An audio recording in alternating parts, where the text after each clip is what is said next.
ఒకటి పోలింగ్ అంటే ఇంతకుముందు 95లో కానీ 2001లో కానీ 2006లో కానీ 2014లో కానీ 2021లో కానీ ఏకగ్రీవం అయింది.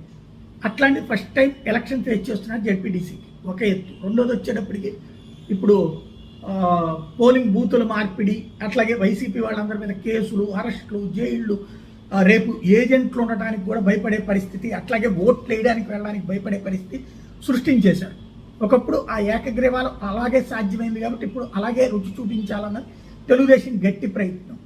అదే సందర్భంలో కోర్టుకు వెళ్ళారు. హైకోర్టు వచ్చేటప్పటికి దానికి అనుమతించలేదు. అంటే వాస్తవంగా ఈ దశలో జోక్యం చేసుకుని ఉంది. యాక్చువల్గా పోలింగ్ ప్రక్రియ ప్రారంభమైపోయి నోటిఫికేషన్ అయిపోయాక నామినేషన్లు వేసాక పోలింగ్ బూతులు మార్చడం కూడా గతంలో ఎప్పుడూ జరగలేదు. అయితే ఈసీ చర్యల్లోకి ఇలాంటి దశలో జోక్యం చేసుకోవడం అనేది కోర్టు చేయదు. అదే విషయాన్ని హైకోర్టు తేల్చి చెప్పింది. దీంతో వైసీపీకి షాకుల మీద షాకులు తగులుతున్నాయి.